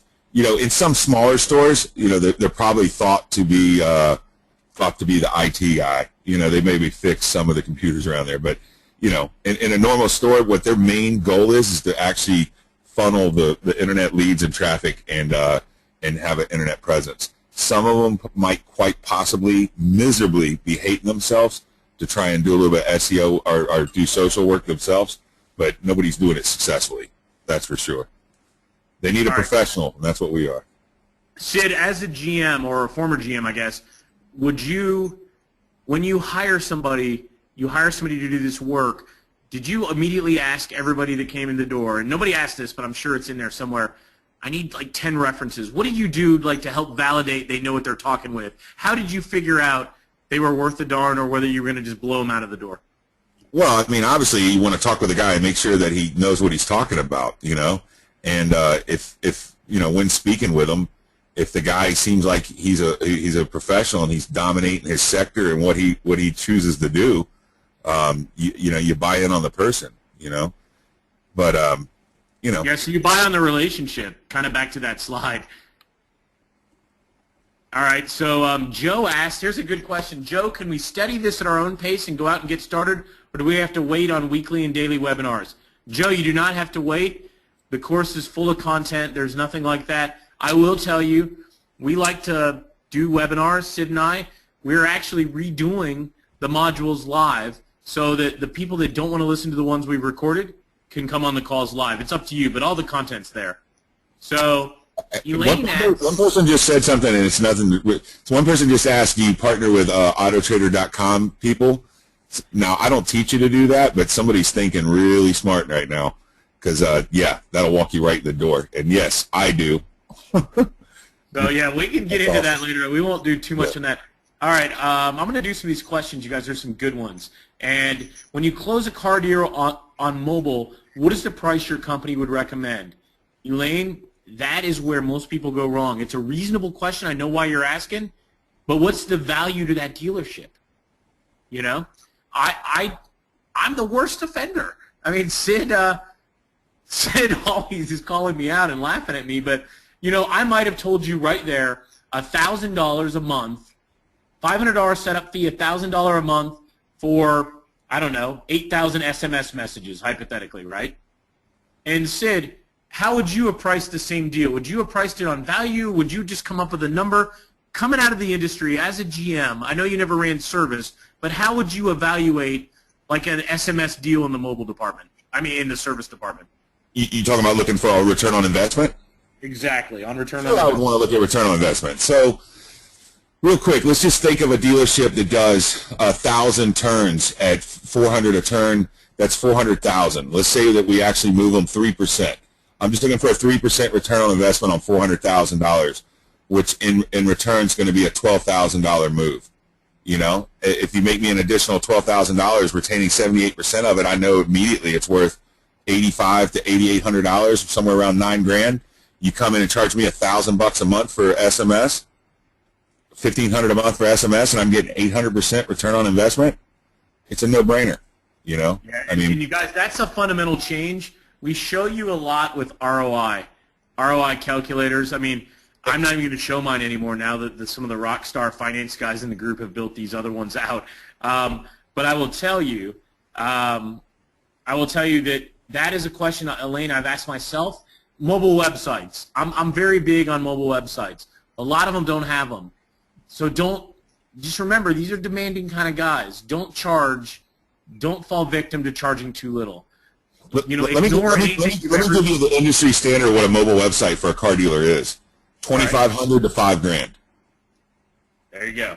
Yeah, there's no $700,000-$800,000 mobile websites. These guys are trained and they're used to paying. I mean, I just talked to a guy the other day that paid $3,500 for his, and really, it don't even look half as good as some of the stuff I've seen Brian do. So let me ask you, Sid, on the, you and I, and we talked with some of the other guys, Enrique, Neil, and team on mobile directories and car directories. As a backdoor strategy, I know there was a question on here about directories. Guys, there are some backdoors to getting into these dealerships. What would you charge for a listing in like a mobile directory? $100, $99 a month, something simple, right? Who can sign off on that, Sid? What person in the dealership has budget for that? $99 that anybody just about could sign off on it. I mean, literally, internet sales manager, GSM, sales service manager, anybody could pretty much okay that.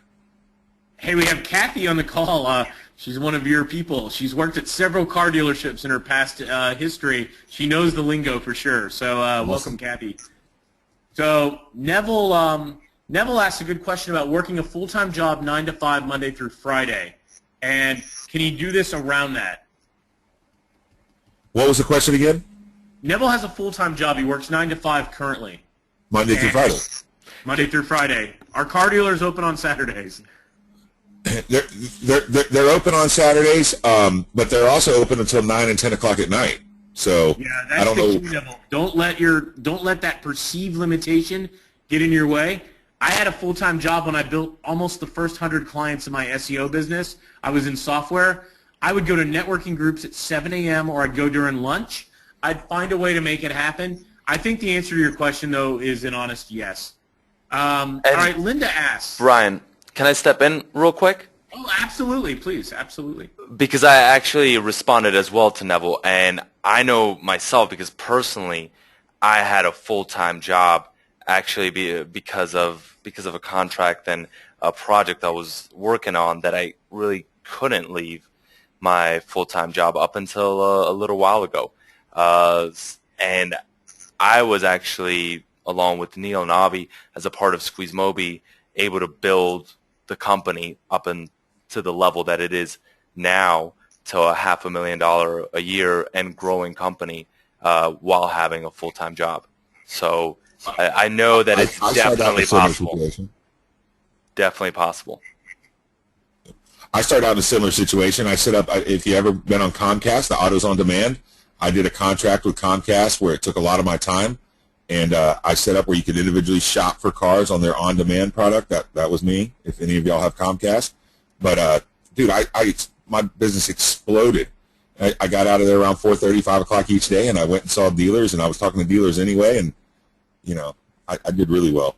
Jobs don't slow you down. Sid, I know you're not the biggest SEO guy by any means, but when you do sell services, what's a typical direct mail deal you may sell a dealership? Direct mailer, sold one yesterday for $29,000. Sold what does that mean though for $29,000? What did you really? $29,000. Well, if you want to know what the actual mailer was, it was 11. It was a 6x11. It was for a B lot or an independent. It was a buy here, pay here. They sent it to an occupant list of all apartments and mobile homes, no single family dwellings, and it was 17,000 pieces per store. He had 3 stores, and then we did a specialty list of 7,500. So it was 4 mailings over a month for 3 different stores, and then a specialty list. Do you do any of the work, Sid, or do you outsource it? I outsource everything. Yeah, I ain't got time to do all the work. I want to make as much money possible with doing as little work as possible. I don't mean to sound lazy. I'm not lazy. It's just I'm a sales guy. I'm not an outsourcer. In fact, even my artist calls and acts like she's with my company and gets all the changes on the mailers. I don't even want to call and do that. I want to be in my car selling products or meeting people for lunch. I like it. Speaking of, we got a lunch with the dealership on Monday, so I'm excited. Yeah, 12 o'clock. All right, small dealers not okay. Question from Linda: small dealers not worth it as the budgets can't be sustained. I keep getting the used car story why they can't pay. What do you think on a small lot, Sid? I think when you show return on investment, anybody can pay. I mean, right now, if you know, if you could, even on these smaller dealers that have a $40,000 budget, maybe they're only selling 100 cars a month. You show them a 5% return on investment, and when I say 3 and 5%, we're saying that to be humble, because let's be honest. Reputation management. Let's use that as an example. On 100 cars, you got 1.5 stars. 91% of the people before coming into a dealership are actually spending over 10 hours researching the vehicle or the dealership before walking in. Now, if you sell 100 cars at a 20% closing ratio, that means there's 500 customers that have been looking to buy a car. 91% of the 500 customers, you're looking at somewhere around what, 380 or 480, 460, I think, out of 460 people, you don't think that saw your 1.5 stars, you don't think you deterred 10% of those people, let's say? 10% is 46 people. Out of 46, you got your average closing ratio. You bring them another 8 to 9 car deals at 1,700 average PVR. You're knocking down another additional 15 grand in gross. And for rep management, what do you charge? 1,500, 2 grand? Is that? I teach you to bundle your products, but let's say you charge 2 grand for your rep management. So you're only giving them 750% return on the investment. Do you think the small dealer should look at it? 750% return on investment? Brian, if I had something that said, listen, for every $5 you give me, I'm giving you $40 back because I know you're a small guy.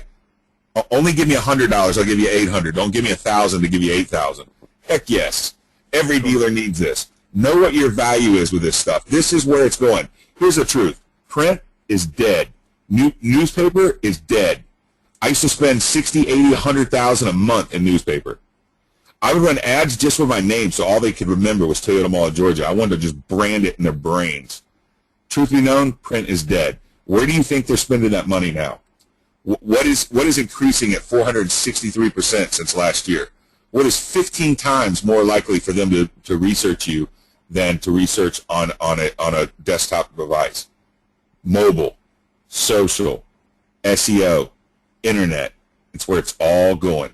And you know what? Honestly, some of these guys are probably going to sit back and wait and think about it for a year. And while they do, we're going to take their other clients that decided to write the check, and we're going to have them so far ahead by the time the other people decide to catch up, it's too late, man, because you had to think about it. That's not the deal. No, this is the deal right now. This is hot, or I wouldn't be in it. All right. Question, let's see. Robert, have you or any of your members done a hybrid cash barter deal with the dealership? He gives an example of $4,000 a month plus a free 1-year lease on a demo vehicle.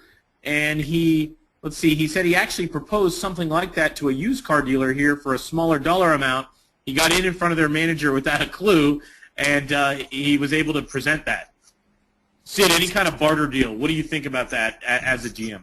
I mean, it depends on your situation as a barter deal. You know, we know of one person that actually bartered a car out of the deal. I don't recommend anybody trying that, but somehow she got a lease on a vehicle. You know who I'm speaking about. But you can do some barter deal stuff. I personally have one barter deal. I do SMS for 2 bars that gave me 300 in credit. And so I just did that because anytime somebody comes in my neck of the woods, I always run up to one of those 2 restaurants and I always know I got the bill covered there. But can you barter? Yes. Should you? It's up to you. Make sure you get the best end of the deal. All right. Free all changes. That's part of SMS. Sid, I'm going to rattle some questions out, you guys, so we answer more of these. I live in a rural area. Does this require you to be on premise at some point to call on the dealers, or can it be done via the phone exclusively or via webinar? So if you're in a real rural area, Sid, how can you handle that? Yes, you can close the deal by the phone. I close deals all the time. I mean, I don't fly out to Utah to do a $10,000 mailer. And yes, you can do it on the phone.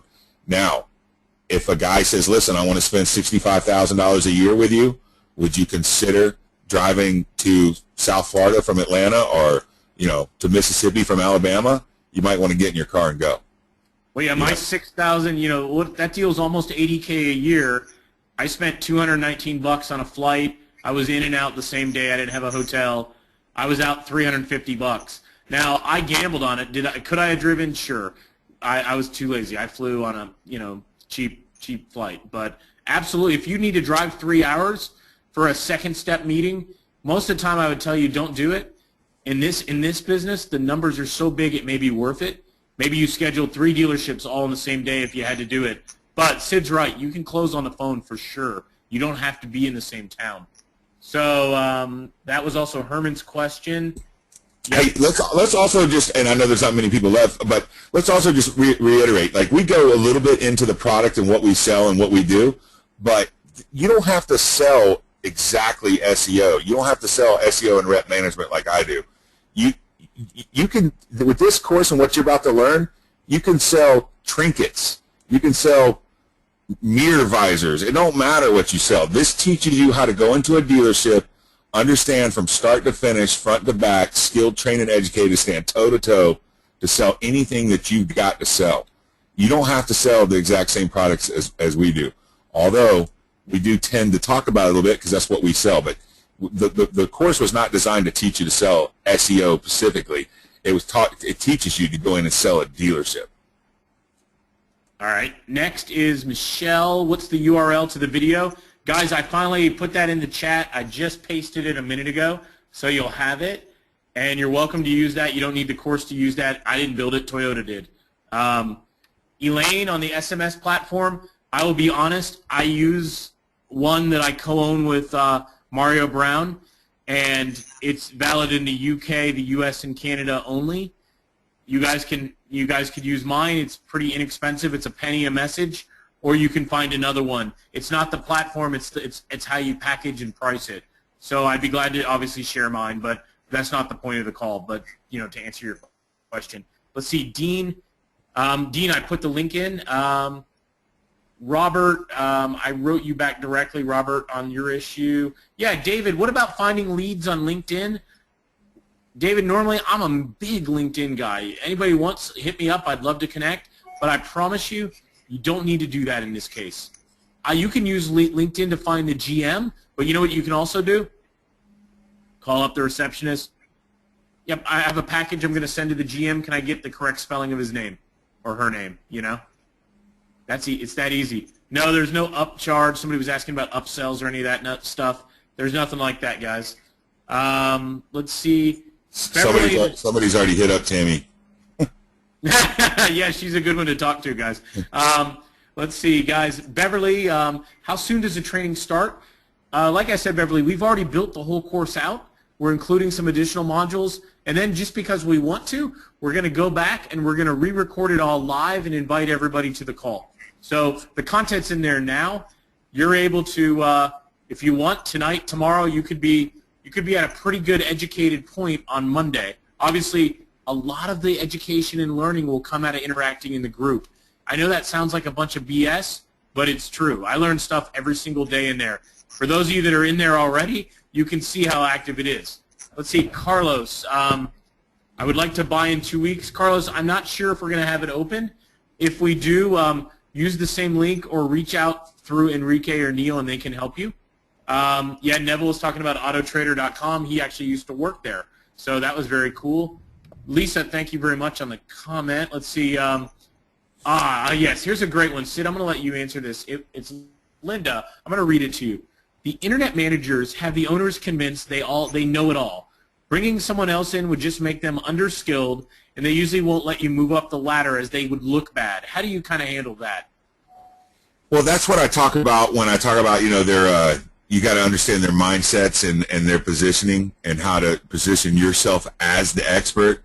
And, obviously, in sales, we all kind of chameleon. You can turn that person into a friend.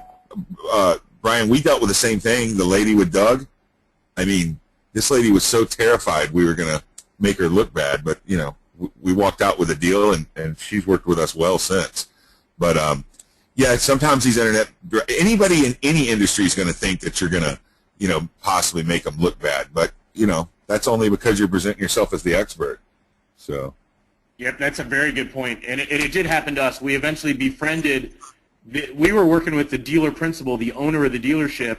His GM, this lady, she did feel threatened by us. But the reality is we made it as if we were on her team working with her. We got past that fairly quickly. Here's a question, Sid, and I know it came up in our own group.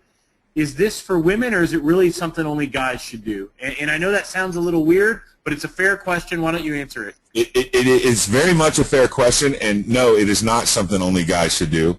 I know several very successful businesses that sell to dealers, and they have all female salespersons, or majority of female salespersons. Here's the truth about being a female, generally.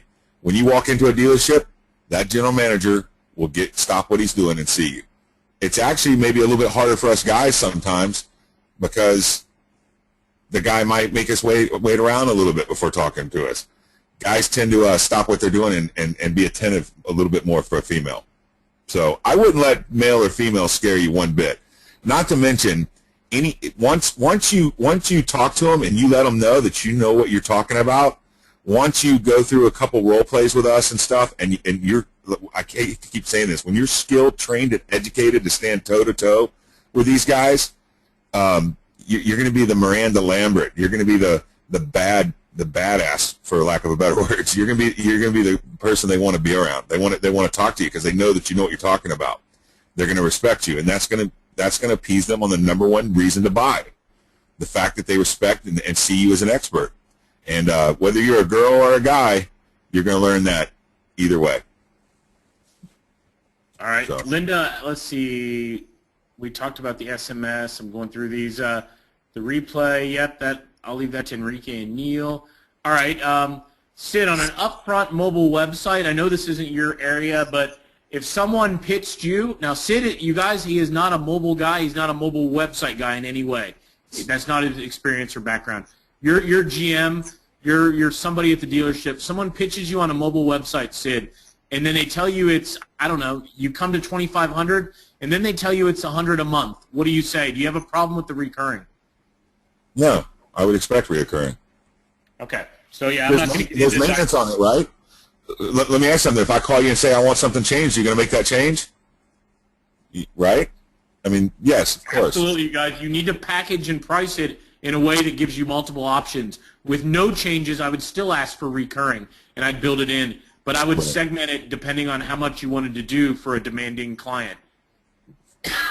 Let's see. How are you using video with the car dealers? Kim, I'll tell you a good story on that. When I sold the South Florida deal, the guy wanted me to put up a little Animoto kind of video on each car every month. So about 150 to 175 new car videos every month for his used department.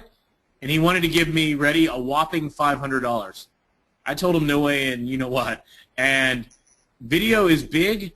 I use video mainly with social media and via mobile. I don't really do a lot, and I optimize some of their video, but I don't create a lot of video. I'm not that talented in that area, and most of the outsourcing low-end options aren't that good.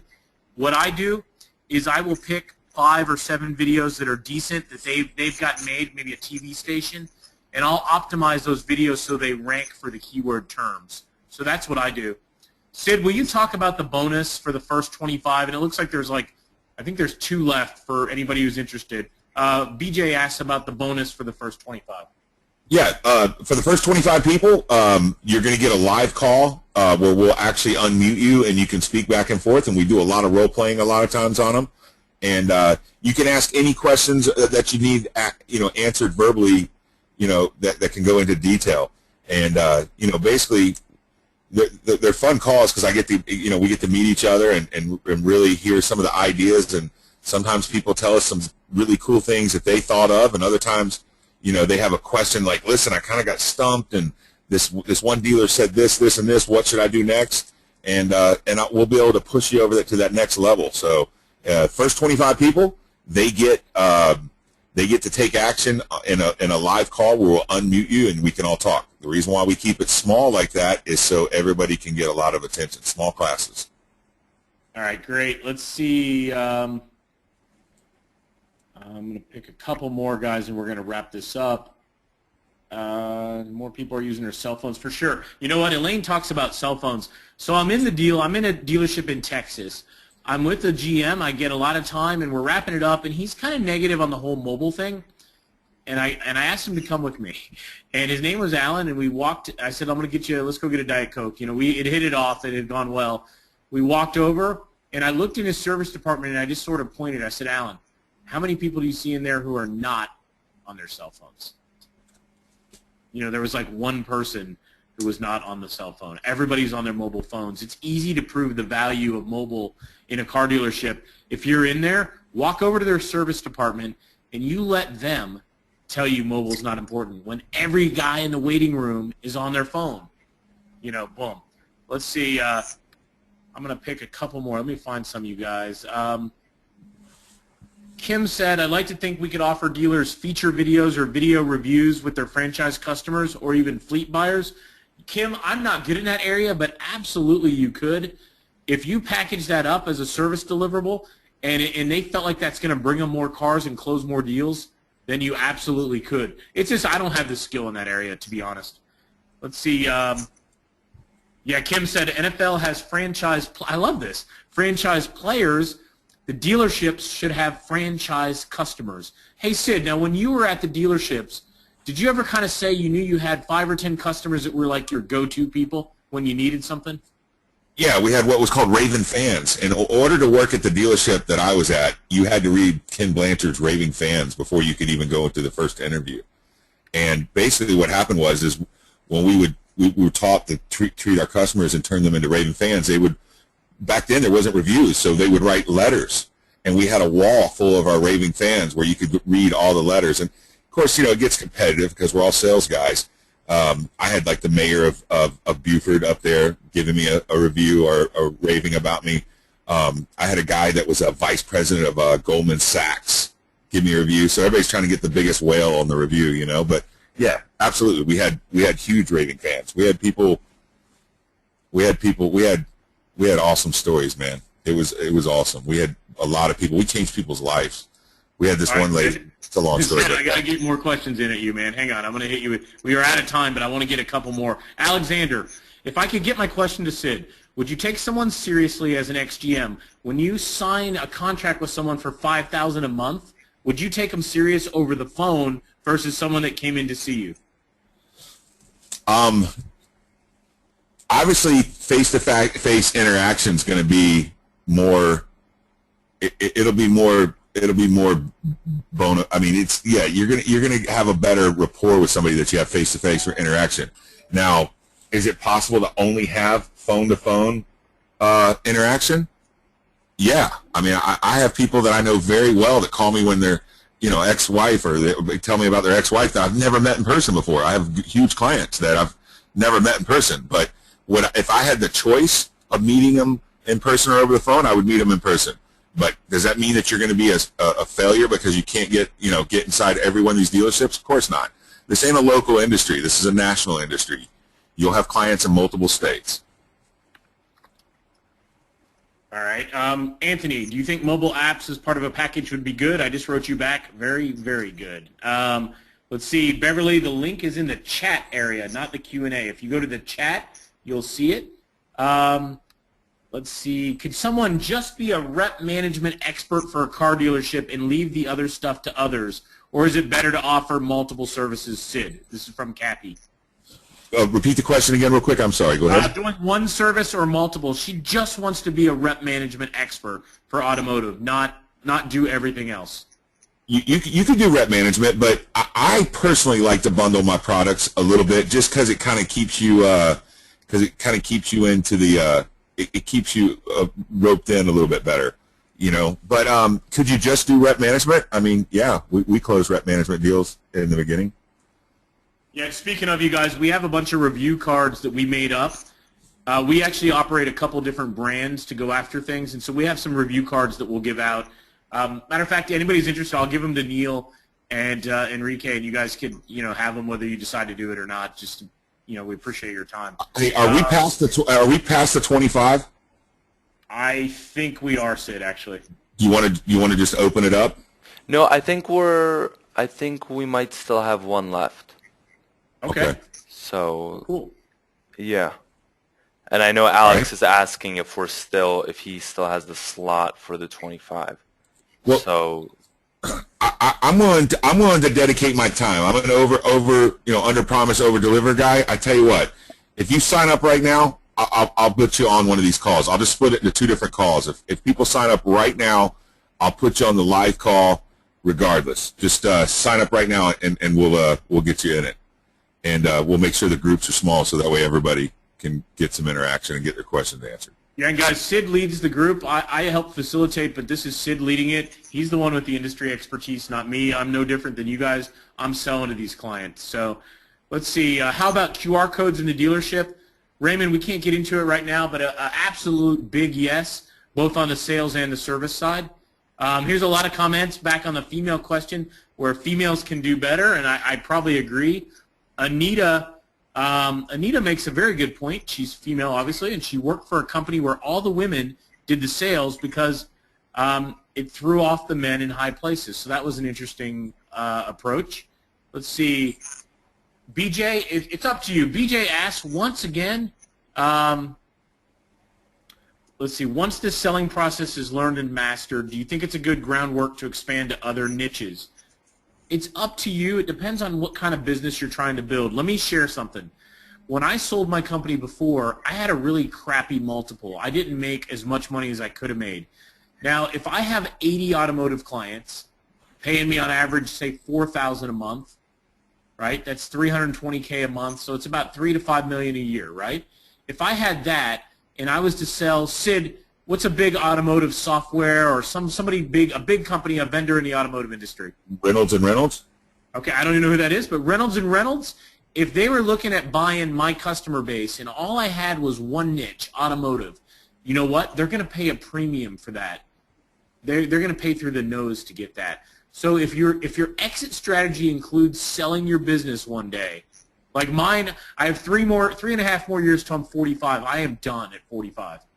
So my whole goal is I'm going to sell my current business for at least $5 million when I'm 45. That's my personal goal. Maybe it's too low. Maybe it's not high enough. I don't know. But that will allow me to do everything I want to do the rest of my life, I think. So for me, I'm trying to be very, very focused on one niche. So no right answer to your question, but yes, you could take everything you're doing here and apply it to another niche. Let's see. Sid, talking about end-of-year sales, there was a comment about the next 2 months being critical for car dealerships because of end-of-the-year time. Will you comment on that? I don't have a good feel for that either.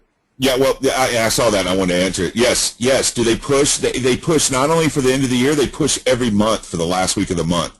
There's a huge push at the end of the months, and there's a huge push for the end of the year.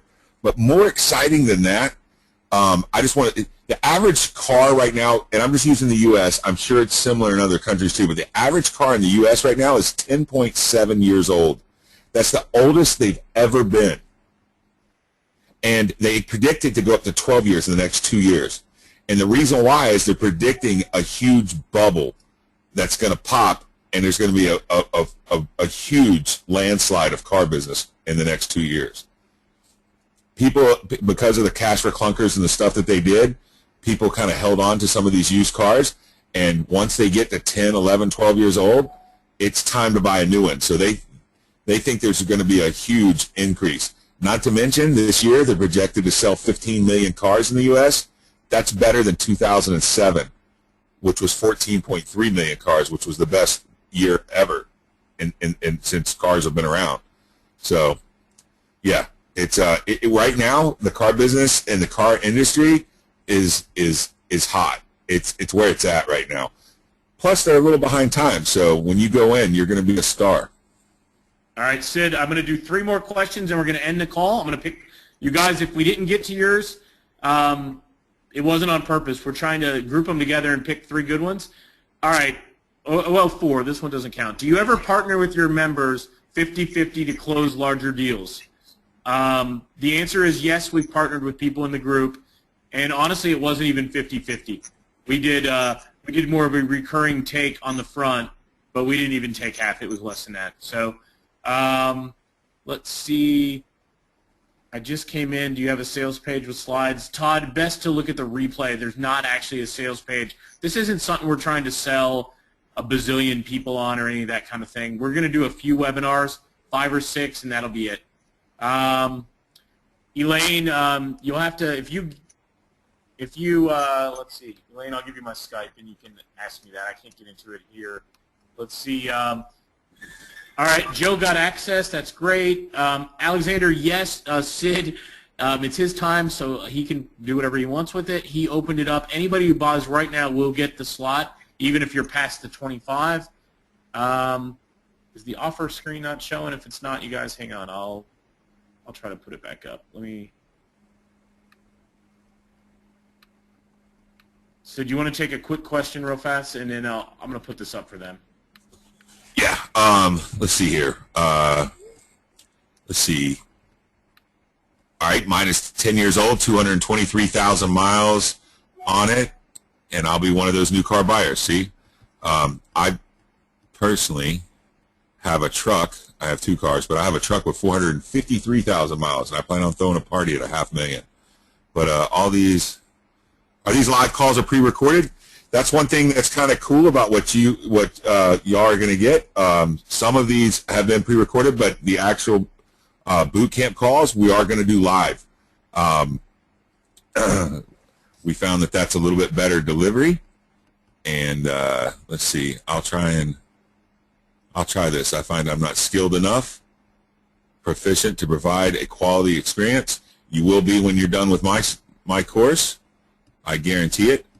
I promise you, I'm an under promise, over deliver kind of guy. You're going to get a lot more than what you expect. I think you saw that with the pricing. I'm flipping the slides for the gentleman that came late, and unfortunately, I have to go like this. There's too much to put on one slide that nets it out. Here's the Facebook group. Here's some of the bonus and tools. And I find this to be interesting, Todd. These were all created by members that are making it happen. You know how you always hear about only 5% of the people are actually getting it done and taking action? I'd say we're like 50% of the members in this group right now are doing it. It's a very committed group of people. If that's not your thing, then it's probably not your product. I don't want to see anybody waste any hard-earned money on anything. So, here's a cool comment, not that it was a question. This guy says, man, you guys are spot on. I was in the industry a while back, and you guys are definitely dead on with this. That was Dean from Spokane. That's cool. He knows I'm a car guy, obviously, by listening. all right, I guess Sid, you pick it, Sid. and Take one more. I wanted to jump in as well for a second, if that's okay. Just wanted to say, anyone who's on the fence or on the edge a little bit, I know both. I know Brian. I don't know Sid that well, but I do know Brian, and the value is always there. I think Richard said it before that he thought the course was for $2,000, and he was kind of saying, "Oh, should I get it? Should I not?" And then when you said 200, he was like, "Oh, that's a no-brainer." So I want to say, hey, I really appreciate, Brian, that you and Sid both are doing this call for us because of the immense value that's in this package. Yeah, well, listen, you guys. Yeah, we're excited, and you know what I also do? I haven't even told you is, and I probably shouldn't, but anybody on this call, I've come up with a new CRM that'll track your prospecting efforts. It's just a very simple tracking tool that I'm going to give to everybody in the group. I didn't put it on a slide because I'm not in the business of making slides and so forth, but it'll be very cool. You can use it on any of your products, and any member, I'll make it available to you for free. It has no monthly fee.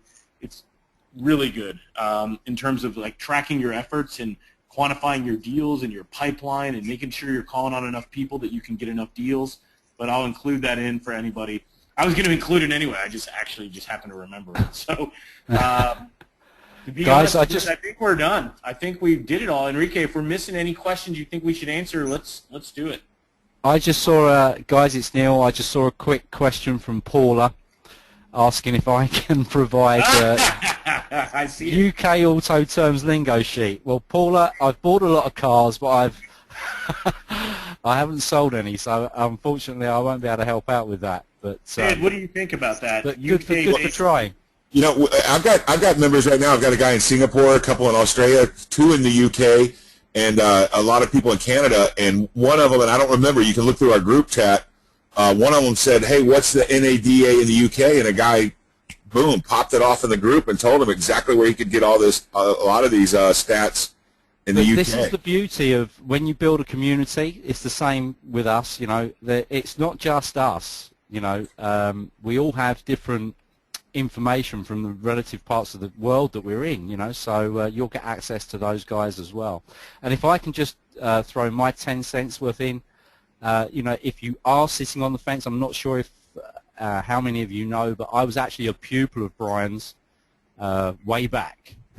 I used to love talking to Neil on the phone. I'd tell my wife, Rebecca, I'm like, come here, I love listening to Neil talk. Yeah. Said, come here. Doesn't he sound like a radio personality? Listening to Brian too, because Brian's Neil does, I know. Yeah. Well, we were on a webinar the other night, and it was the night that James Bond launched, the new movie, and the guys were saying, who needs James Bond when Neil's there? But that kind of, yeah, well. But listen, Brian was my mentor, basically, and it was great because it was the first product I ever bought on the Warrior Forum, and I couldn't believe the amount of time, effort, and patience this guy had with somebody who knew nothing about the particular service that he was teaching the skills. I to remember, provide. Neil, it was a fence. Remember that fence company in Yeah, Brighton? fencing, you know, the fencing company. And when I say fencing, guys, I mean garden fencing, not sword fencing. Yeah, it wasn't like stealing you guys. It was But building like wooden fences and stuff. that's right, yeah. But I had no background in SEO, really. Yes, I had a web development business for a while, for quite a while, but I wasn't skilled in SEO. And Brian just took me from knowing nothing, and I had clients on page one. We went through everything together, and the help and personal assistance this guy provides is amazing. And I'm not just saying it, and this is absolutely true. These clients that I had set up back then are still ranking well, even now, even with all the Google changes that have happened since then. It's just sad that not all WSOs were as good as Brian's, because I spent time with Brian and then just automatically assumed that they were all going to be as good as that, and very quickly learned that they're not. But it was Brian's attention to detail and personal assistance that made me want to produce the same level of products with our business. So I can just say a massive thank you to Brian. So if you are sitting on the fence with this, you know, and Sid's opened up the bonus, you just need to go and grab it. These guys really deliver, right? There's nothing, you know, that if you get anything to do with Brian, particularly, I know Brian better than I know Sid, but anything to do with Brian, it's always money well spent. It's an investment that will pay off. Well, Neil, I mean, you guys, I mean, obviously, thank you, but I know Sid is a very committed guy. He's a very intense, in-your-face, wanting to help everybody, and if you're not successful, he's going to beat you up until you get successful. So if you want someone that will help make you make money, you know, and Sid, all he asks is he wants you to give him a video. He wants a video on how he helped you and things like that. I got to tell you, he's a very effective, he's very different than many of us in that his background is one-call closing sales. And, you know, like for me, I've probably closed 500 SEO mobile search deals in my life.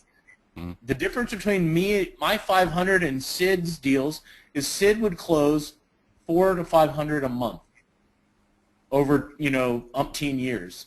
And that's the difference of being in a high-volume business at the top of the food chain in a car dealership where you're closing deals every month. And it's a mentality that not a lot of us have. We all want the money, we want the clients, but we don't want to do the work. Yeah. You can absolutely do the work in a way that's not going to scare or intimidate you. You can close mobile-only deals in the service department and never meet the guys. You can do it. We can show you how. And not even just us, people in the members group. You can do this. You just have to decide. I would tell anybody on the fence, if you're not willing to put the effort in and the work, seriously, save your money, take the family out, do something else with it. This really only makes sense if you're committed. And if you are committed and it fits what your business is and where you're at right now, it is an amazing opportunity. And someone asked, just in closing on our end, is it a saturated market? And, you know, I'll comment and I'll let Sid comment, but you guys, most small consultants, which are what most of us are, don't call on this business, right? You know why? Because they're scared. They don't know. They're not educated. They're not trained to deal with the different personalities involved. But once you know and understand the business, the market, it's unbelievable. I mean, is there competition? Yes. Is it saturation? By no way. I mean, it's not even close. Matter of fact, I think it's just a small number of businesses that serve this whole industry, and most of them are minting money here. For us to come in at $5,000, we're undercutting people, charging them $25,000. So it's an amazing opportunity. Now, that's not true in every dealership. That's true at the middle to high-end dealerships. But the opportunity is there. I am actually working a deal with 10 dealerships in Alberta. I couldn't find it on a map until recently. I kind of sort of knew where it was, but not exactly. But now I know all about Alberta, Canada, and I know lots of stuff about the dealership chain. And I've had 3 calls with these people. I've never been there. I probably will, if I get the deal, go up there to try to upsell from one dealership to another. But imagine if you get in at a group with 9 or 10 locations and you close one at $4,000 a month. And you're feeling pretty good about yourself, as you should.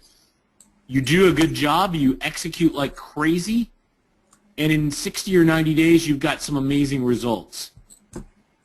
You know what you need to do? You need to go and sell to the other 8 dealerships. Get that GM to get you in the door, because that could be your whole business, your whole career. 10 dealerships at $4,000 a month. Everybody in this call, me included, could use that kind of pop. And that's the kind of opportunity that's here. It's all fragmented. There's not that many national players that control everything, regardless of what country you're in. The opportunity is big.